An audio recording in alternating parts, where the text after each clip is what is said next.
Fake news کا تدارک وقت کی اہم ضرورت ہے۔ اپنے مفادات اور خواہش کی تکمیل کے لیے من گھڑت اور جھوٹی خبریں پھیلائی جاتی ہیں۔ فیک نیوز کی روک تھام کے لیے حکومت، میڈیا اور عوام کو مل کر کردار ادا کرنا ہوگا۔ مزید جانتے ہیں اس رپورٹ میں۔ یہ آج بات کر رہے ہیں، آج کے زمانے میں بات کر رہے ہیں۔ اگر آپ 1400 سال پہلے دیکھیں تو اسلام نے بھی ہمیں فیکٹ چیکنگ ٹول بتا دیا تھا کہ اگر کوئی حدیث قرآن سے کانفلکٹ کر رہی ہے تو آپ اس کو ریجیکٹ کر دیں۔ تو ہمارے پاس تو بڑا پہلے یہ روس آتا۔ یہ گفتگو ترجمان سندھ حکومت سیدہ تحسین عابدی نے FPCCI اور پاکستان ڈیجیٹل میڈیا فورم کے اشتراک سے fact checking in digital era پر منعقدہ سیشن سے گفتگو کرتے ہوئے کہی۔ سیمینار سے خطاب کرتے ہوئے معروف صحافی اور تجزیہ کار ندیم رضا، ڈیجیٹل میڈیا ایکسپرٹ عنبر رحیم شمسی اور سابق سیکرٹری کراچی پریس کلب عامر لطیف کا کہنا تھا کہ فیک نیوز کی روک تھام ناگزیر ہو چکی ہے۔ فیک نیوز سے معاشرہ اور معیشت کے ساتھ ملکی ساکھ بھی متاثر ہوتی ہے۔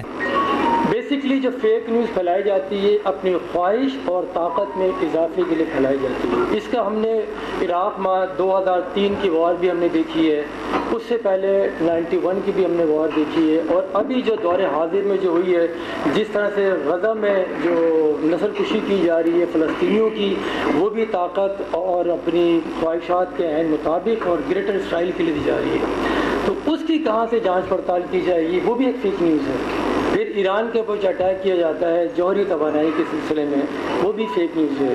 جو ڈونلڈ ٹرمپ بات کر رہے ہوتے ہیں تو اس کی تصدیق کہاں سے کریں گے؟ وہ تو اپنے منہ سے بول رہے ہیں کہ ان پہ انویٹ کرنا اس نے غلط کیا ہے۔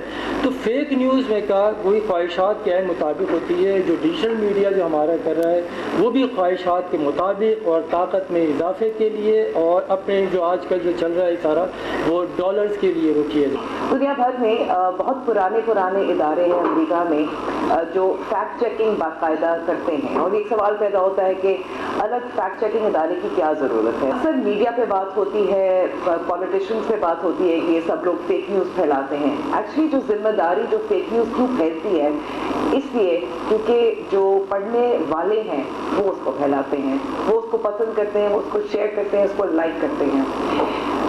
So it is actually the responsibility of the consumer. AI کی جو ایمرجنس ہوئی ہے تو AI کی ایمرجنس کے ساتھ ہی ہمارے پاس آیا ہے کہ فیک ویڈیوز کی ایک بھرمار ہو گئی ہے۔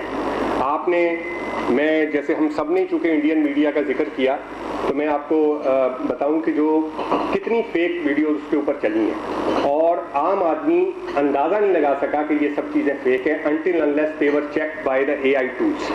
تو AI ٹولز کے بعد ذریعے جب ہم کو چیک کیا گیا تو پھر اندازہ ہوا کہ یہ سب چیزیں جو ہیں وہ فیک ویڈیوز جو ہے پروڈیوس کی گئی ہیں۔ اچھا، اس کا نقصان کیا ہے؟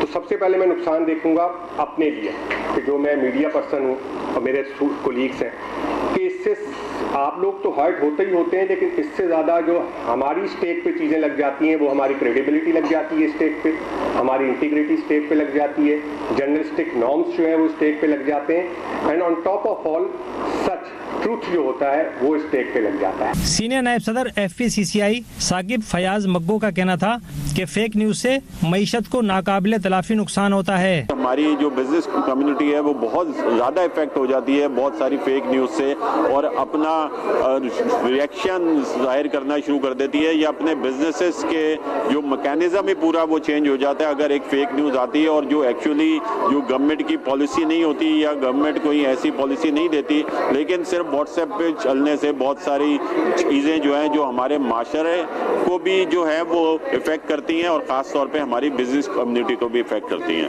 اس موقع پر نائب صدر FPCCI امان پراچا، صدر Pakistan digital media forum Kamran Chohan, Shaukat Jilani اور دیگر نے بھی خطاب کیا۔ سیمینار میں مختلف شعبوں کے نمایاں افراد سمیت طلبہ و طالبات کی بڑی تعداد شریک ہوئی۔ ابھی سبسکرائب کریں تاکہ کوئی خبر رہ نہ جائے۔